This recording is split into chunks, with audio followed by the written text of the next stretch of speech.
Hello అండి. అందరికీ నమస్కారం. నేను మీ కట్టా కార్తీక్. కర్ణాటక రాష్ట్రం ధర్మస్థలిలో అసలు ఏం జరగలేదా? వందల కొద్దీ అమ్మాయిలను చంపటం, అత్యాచారం చేయటం, పాతిపెట్టడం ఇయన్నీ అబద్ధాలేనా?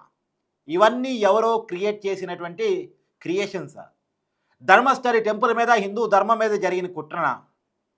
ఇప్పుడు పారిశుధ్య కార్మికుడు మాట మార్చడానికి ఉన్న కారణాలేంటి? గతంలో ఒక పారిశుధ్య కార్మికుడు ఎవరైతే ధర్మస్థలి టెంపుల్‌లో 1995 నుంచి 2014 మధ్య పనిచేశాడో, ఆ వ్యక్తొచ్చి, "నేను ఈ టెంపుల్‌లో పనిచేసిన కాలంలో చాలామంది అమ్మాయిలని అత్యాచారం చేసి చంపేశారు. వాళ్ళని నా చేతులతో నేనే పాతిపెట్టాను. నేత్రావతి రివర్ పక్కన వాళ్ళని పాతిపెట్టడం జరిగింది. చాలామంది స్కూలు అమ్మాయిలని, కాలేజీ అమ్మాయిలని, మైనర్ అమ్మాయిలని పాతిపెట్టాను. కాపోతే ఈ సంఘటనలు నన్ను వెంటాడుతూ ఉన్నాయి.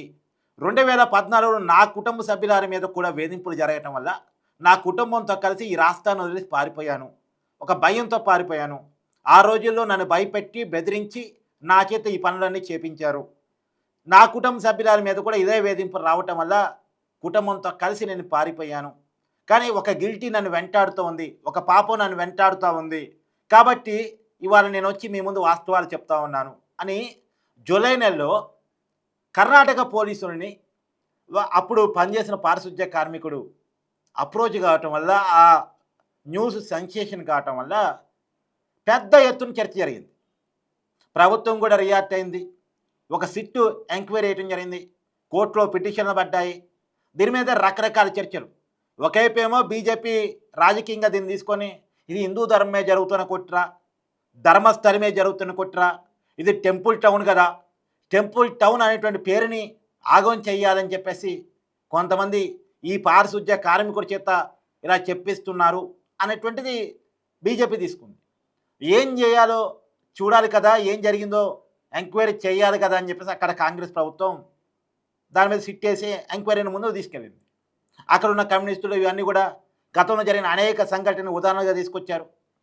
నిజంగానే గతంలో 1978లో అక్కడ ఒక టీచర్ మీద, వేదవల్లి అనేటువంటి ఒక టీచర్, ఆమెకి హెచ్ఎంగా ప్రమోషన్ రావటం, అక్కడ లోకల్ వాళ్ళకి నచ్చక ఆమెని బాత్రూంలో తగలబెట్టినటువంటి సంఘటన తెర మీద తీసుకొచ్చారు. తర్వాత 1988లో I think subject to corruption, అక్కడ ఒక మైనర్ బాలిక మీద జరిగినటువంటి అత్యాచారాన్ని తెర ముందు తీసుకొచ్చారు. తర్వాత 2003లో ఒక ఎంబీబీఎస్ అమ్మాయి అనన్య భట్ అక్కడే తప్పిపోయింది. వాళ్ళ మదర్ కూడా ఇప్పటికీ ఆ విషయం మీద ఫైట్ చేస్తూ ఉంది. ధర్మస్థల టెంపుల్కి పిక్నిక్ కోసం వచ్చి అక్కడ తప్పిపోయినటువంటి పరిస్థితి, ఆమె కూడా ఫైట్ చేస్తూ ఉంది.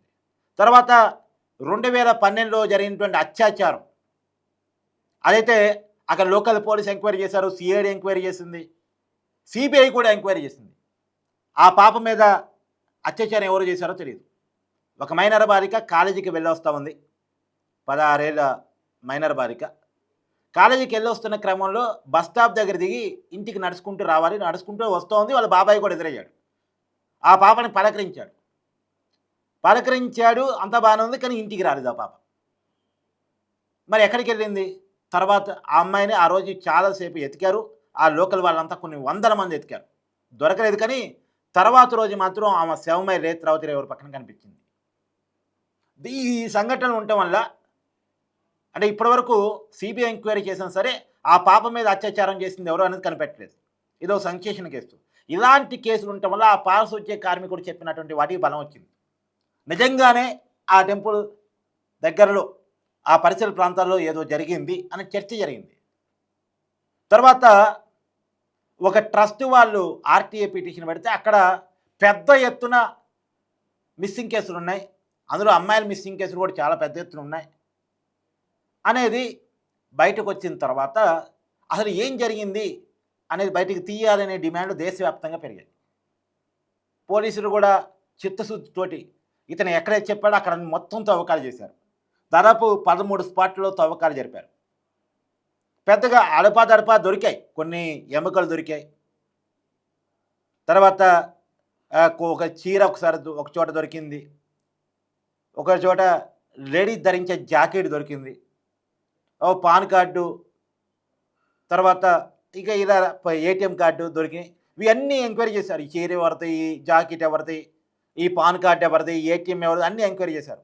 అన్నిటికి సంబంధించిన ఆధారాన్ని పోలీసులు అనుకున్నారు. ఏటీఎం సంబంధించి సురేష్ అని చెప్పేసి అతను చనిపోయాడని చెప్పేసి, జాకెట్ వచ్చి లక్ష్మి అనేటువంటి ఒక మైలుదని చెప్పేసి, తర్వాత ఇవన్నీ ఎంక్వైరీ చేశారు. అక్కడ దొరికినటువంటి ఎముకలు, అవయవాలకు సంబంధించినటువంటి అస్థిపంజరాలకు సంబంధించిన ఆనవాళ్ళు ఏవైతే ఉన్నాయో అవన్నీ కూడా ఫోరెన్సిక్ ల్యాబ్‌కి పంపించారు. కానీ అంతలోపే ఈ పారిశుధ్య కార్మికుడు మాట మార్చాడు. నిజానికి ఈ పారిశుధ్య కార్మికుడు చెప్పినట్టు వందలాది శవాలు మాత్రం అక్కడ దొరకలేదు. ఏదో పెద్ద ఎత్తున దొరుకుతాయి అనుకున్న దొరకలేదు. కానీ తర్వాత కాలంలో అతను చెప్పాడు, నేను సరిగా మర్చిపోయాను. అక్కడ చాలా మారిపోయింది కదా! ఎప్పుడో 1995 నుంచి జరిగిన సంఘటన కదా! దాదాపు 20, 30 సంవత్సరాలు అవుతుంది కదా! చాలా కాలం తర్వాత కాబట్టి నేను మర్చిపోయాను అనేటువంటి విషయాన్ని అతను చెప్పుకుంటూ వచ్చాడు. అసలు అతను చెప్తున్న దాంట్లో వ్యాలిడిటీ ఎంత అనే దాని మీద కూడా పెద్ద చర్చ జరిగింది. మరి అతను చెప్పినట్టు ఆధారాలు దొరకట్లేదు కాబట్టి. కాకపోతే ఇప్పుడు మాట మార్చాడు. అసలు అక్కడ అతని చేతికిచ్చి పోలీసులకేమని ఎవరో చెప్పారని, గత 10 సంవత్సరాలుగా అతను తమిళనాడు రాష్ట్రంలో తన కుటుంబంతో కలిసి బతుకుతున్నాడని చెప్పేసి, ఇలా చెప్పమని తనెవరో చెప్తే నేను ఈ పని చేశానని చెప్పేసి అతను ఇప్పుడు పోలీసుల ముందు ఒక రకమైన వాంగ్మూలం ఇస్తున్నాడు. దీని మీద బీజేపీ కూడా అసెంబ్లీలో చాలా పెద్ద ఎత్తున కాంగ్రెస్ ప్రభుత్వం మీద దుమ్మెత్తిపోతుంది. ఎవరో ఒక అనామకుడు వచ్చేసి చెప్తే మీరు ఎంక్వైరీ చేస్తారా? మీరు హిందూ ధర్మం మీద కుట్ర చేయడం కోసమే ఇలా ఎంక్వైరీ చేశారు కదా అని చెప్పేసి అక్కడున్న ప్రభుత్వం మీద బీజేపీ అటాకింగ్ మోడ్లో స్టార్ట్ చేస్తుంది. నిజానికి ఎంక్వైరీ చేయకపోయినా సరే ప్రభుత్వం మీద బురద వస్తుంది. మరి ఒక వ్యక్తి అక్కడ పారిశుధ్య కార్మికుడిగా పనిచేసిన వ్యక్తి వచ్చి చెప్తే మీరు ఎంక్వైరీ చేయరా అని సామాజిక సంఘాలు, మహిళా సంఘాలు, పౌర సంఘాలు అడుగుతాయి.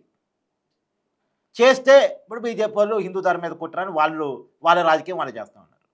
ఇప్పుడు మామూలుగా ఎవరైనా ఒక అగంతకుడు, అనామకుడు శంషాబాద్ ఎయిర్పోర్ట్కి ఫోన్ చేసి ఇక్కడ బాంబు పెట్టారు అంటాడు. ఆ బాంబు పెట్టిన కాల్ ఫేక్ కాల్ అని పోలీసులకు అనుమానం వస్తుంది. అయినా సరే ఎందుకైనా బెటర్ కదా అని చెప్పేసి పోలీసులు క్లూస్ టీమ్ తోటి, డాగ్ స్క్వాడ్ తోటి మొత్తం ఎంక్వైరీ చేస్తారు. ఆ పరికరాలు అవన్నీ పెట్టి మొత్తం ఎంక్వైరీ చేస్తారు. డిటెక్టర్ పెట్టి అన్ని రకాలుగా ఎంక్వైరీ చేస్తారు. చేసిన తర్వాత ఇది ఫేక్ కార్ అని నిర్ధారించుకుంటారు. పోలీసులు ప్రైమరీగా ఎంక్వైరీ చేయడం అనేది వాళ్ళ బాధ్యత. వాళ్ళ కాడికి ఒక కంప్లైంట్ వచ్చినప్పుడు ఫేక్ అని నోటుకు వచ్చినట్టు చెప్పడానికి ఉండదు. వాళ్ళు ఎంక్వైరీ చేస్తే ఫేక్ అని చెప్పాలి. కాబట్టి ఆల్రెడీ ఒక పారిశుధ్య కార్మికుడు వచ్చి ఆరోపణలు చేసిన తర్వాత దాని మీద కోర్టులో పిటిషన్ పడిన తర్వాత ఎంక్వైరీ చేయడం అనేటువంటిది పోలీసులు బాధ్యత కాబట్టి ప్రభుత్వం కూడా బాధ్యతగా సిట్ వేసింది. ఆ సిట్టు కూడా ఒక మంచి అధికారులతోనే వేసింది. వాళ్ళు ఎంక్వైరీ చేశారు. ఇతను చెప్పినట్టు తవ్వకాలు జరిపారు. కానీ తవ్వకాలు ఏమీ దొరకని పరిస్థితి. దేశవ్యాప్తంగా ఆకర్షించినటువంటి ఈ సంఘటన ఇప్పుడు ఏమీ లేనట్టుగా మిగిలిపోయింది. సరే, ఇతను అబద్ధాలు చెప్తున్నట్టుగా మిగిలిపోయింది. ఇప్పుడు ఇతను ఎవరి బలవంతం వల్ల, ఎవరి బెదిరింపుల వల్ల ఇలా చెప్తున్నాడని చెప్పబడుతున్నాడు. వాళ్ళకి నోటీసులు ఇవ్వడానికి పోలీసు సిద్ధమయ్యారు. అంటే ఎవరు హిందూ ధర్మం మీద కుట్ర చేశారు, ఎవరు ధర్మస్థలం మీద కుట్ర చేశారు, ఎవరు కావాలని ఇతనితో అలా చెప్పించారు, వాళ్ళకి నోటీసులు ఇవ్వబోతూ ఉన్నారు. ఆ వైపుగా కూడా ఎంక్వైరీ జరుగుతూ ఉంది. కానీ ఆ వైపుగా ఎంక్వైరీ జరగంది అంటే ఇప్పుడు ఈ తవ్వకాల తర్వాతనే ఆ స్టెప్కి వెళ్ళిపోయారు. కానీ ఒక విషయం మనం కీలకంగా గమనించాలి.